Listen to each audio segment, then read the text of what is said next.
feeling high.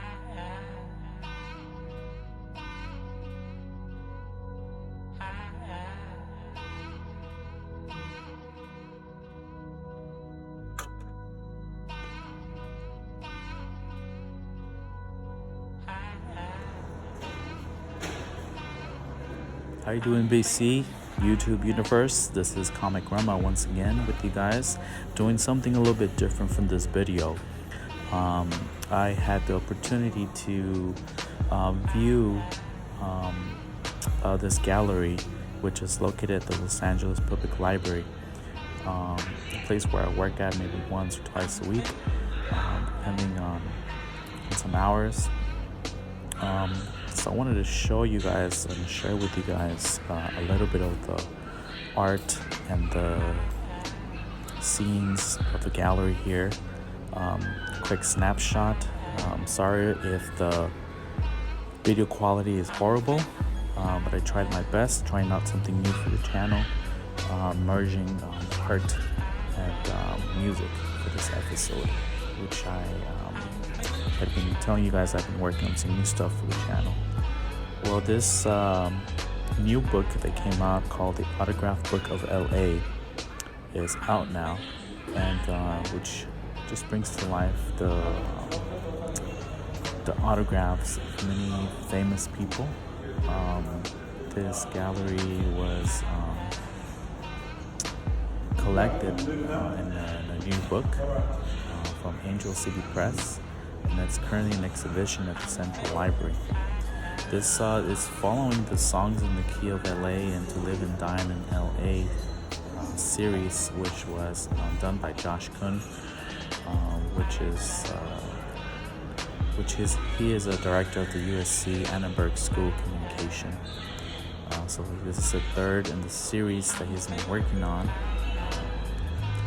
And he had access to the special collections of the Central Library, which was collected by one of the librarians, Charles Loomis, who initiated an autograph collection in 1906. So he solicited hundreds of notable men and women from across the country to submit a representative expression, artwork to the library, so they can keep it in their permanent collection. So this librarian Loomis, he sent blank stationaries out to many individuals across the country, and when he received these back, he received paintings, poems, speeches, even music from many different authors, like Frank Baum, painter James Carroll Beckwith, the songwriter Catherine Lee Bates, who wrote America the Beautiful. And then his collection started growing at the library, that eventually he had many important pieces from Langston Hughes, Isaac Asimov, Helen Keller, and many other individuals. In 2018, current librarian at the library, John Zabel, expanded this collection a little bit further, and he invited a lot of natives from Los Angeles to add their names, drawings, memories to that collection. And they held a one-day event, which was pretty cool. Unfortunately, I wasn't able to attend, but they had many submissions to the new collection, which if you see on these panels in the gallery, there are some new added to the collection stationaries, which had some kids that were in the event, some people who visited. There was also so many famous people like Pat Morrison, Cheech Marin, Norman Lear, graffiti artist Saver.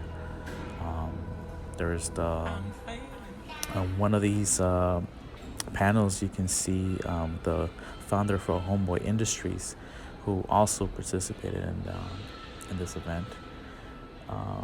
So one of the questions that these events held was, who gets recorded in the history books, who gets remembered who leaves their mark in the city, and what does this all mean, um, what does all mean now that even there's writing is not really taught at schools anymore. I mean, everything is pretty much digital. You use a computer, you text. So what does this mean now? What does having a unique autograph, having your name written down, what does that even mean now in this generation that we are living in? And one of the things that was very interesting was looking at different autographs, and the way different people write. But one of the things that has always caught my attention, living in the city of Los Angeles, is graffiti. And just meeting many individuals, graffiti artists who I grew up with, many graffiti artists who I came across with.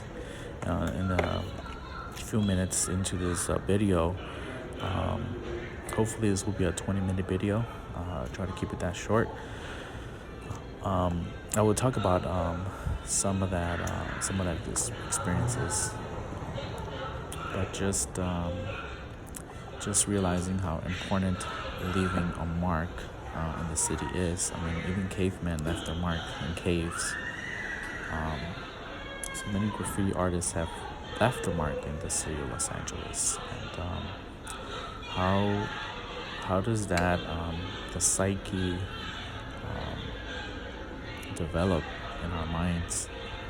What does that mean to us psychologically, spiritually, emotionally? Leaving a mark in the city and in the world. As you can see on some of these panels, you see a cleanup crew erasing some graffiti. But one of them that really got my attention was this graffiti drawing picture. And also there was a picture, which I believe is a beautiful picture, and it's very historical since the Belmont tunnels don't even exist anymore. Back in the 2000s, I believe it was 2002, there was announced that there was a Belmont tunnels was a place where people would do graffiti. And it was a kind of like a legal area where many graffiti artists, many individuals from around the country, like Los Angeles, would come and do their art pieces there. But back in 2002, it was announced that that place was going to be gone, and there was going to be a construction of a apartment complex. So that reminded me of the stuff that happened. So that was very interesting to see. In the following, I will share with you guys something else that's related to autographs. So hope you guys enjoy. Hey guys, hope you are well down there at the YouTube universe. Hope you guys enjoyed the little tour from the gallery at the Los Angeles Public Library.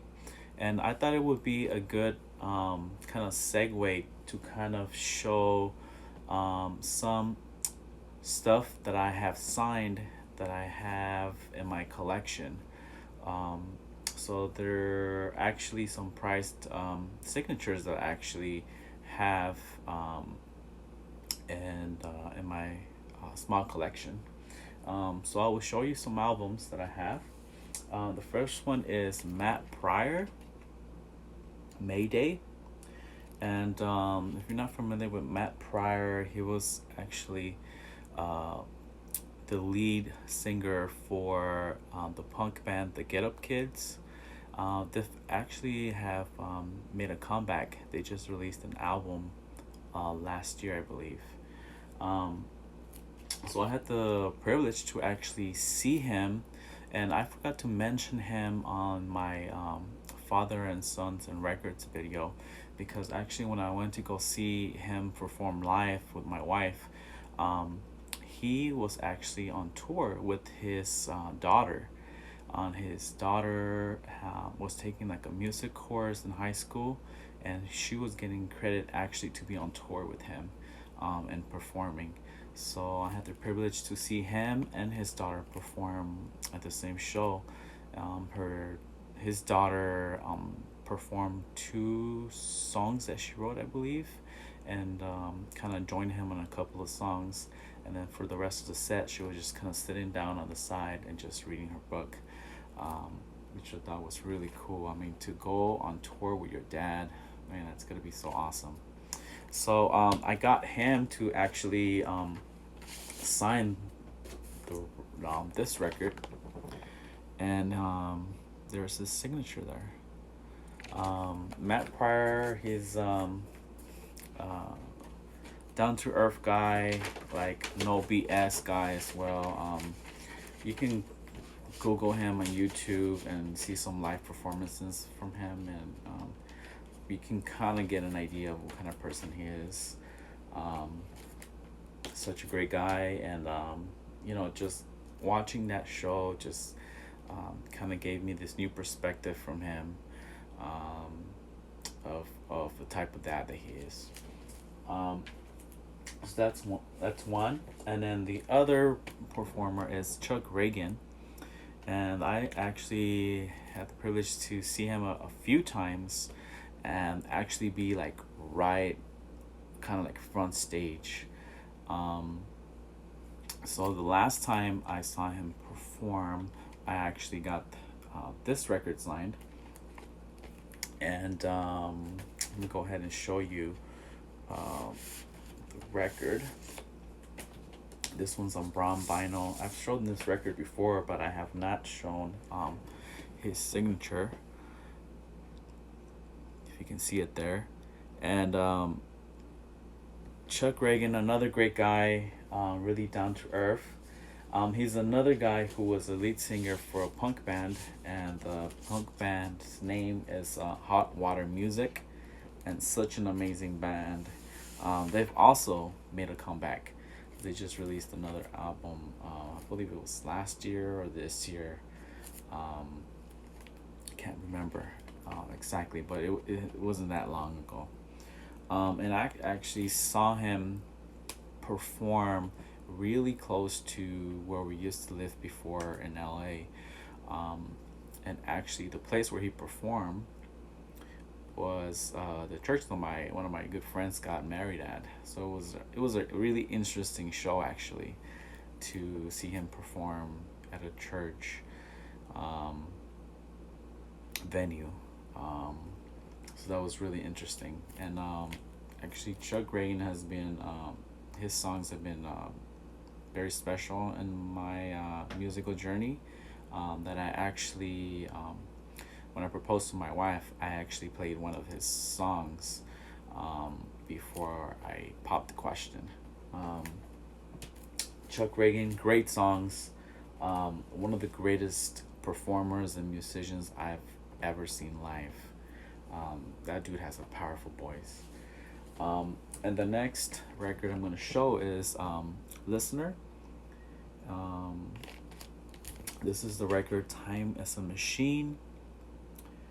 And actually, this record, my wife got signed for me. So it's one of my prized possessions that I treasure, because my wife got this signed.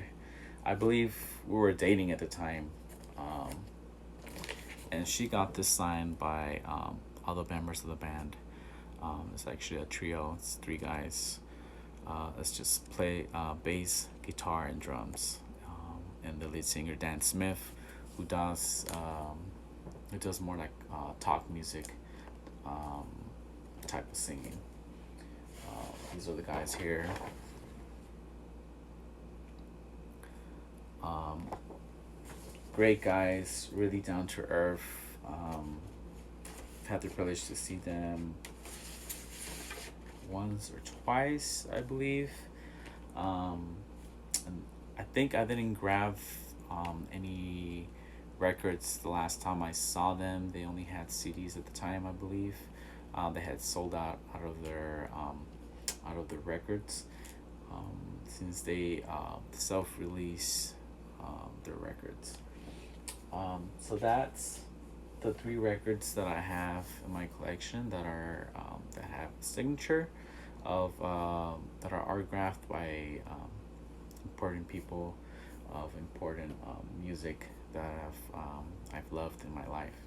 And next, I have a couple of comics that are signed as well. This one's signed by the inker. This is from X-Men issue 307. It's signed by Dan Green. You can see his signature there. And Dan Green is the inker.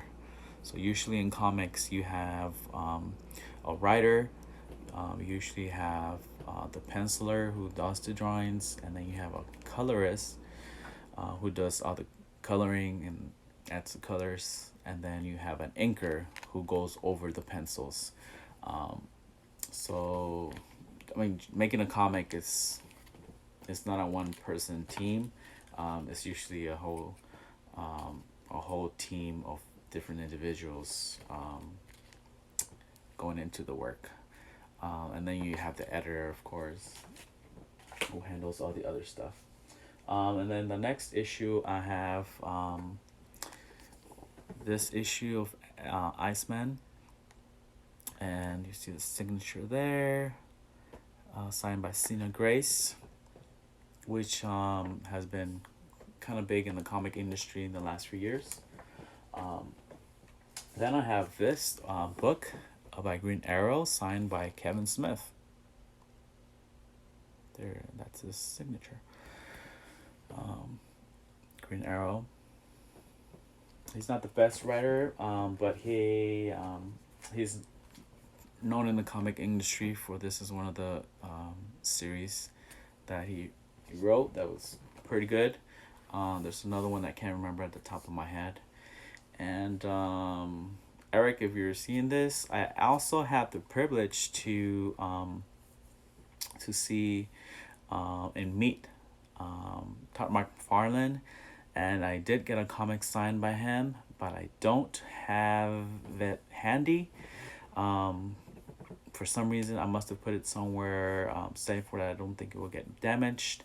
And it's probably somewhere in my garage, safely stored. I also had the privilege to have met Mark Silvestri, and I also couldn't find that comic signed. It was actually comic Wolverine comic. He did a Wolverine issues.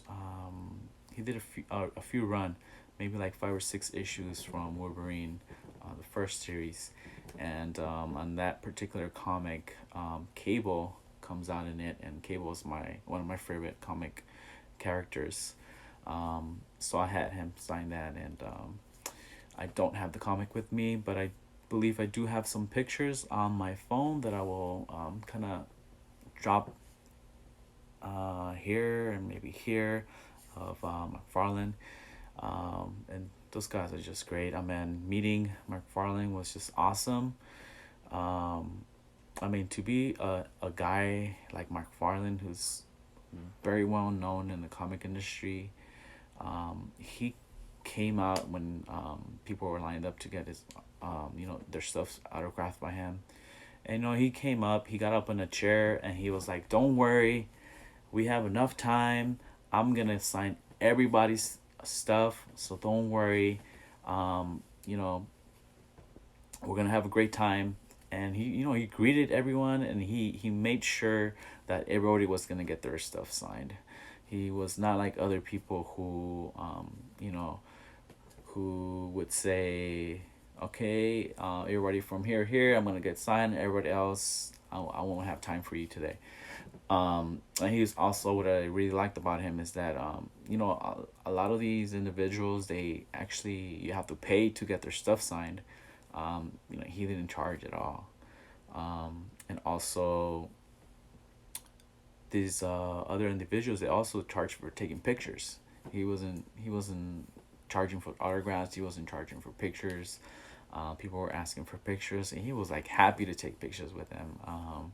So I really admired McFarlane for just the way he was expressing himself and expressing love for the fans. That was awesome.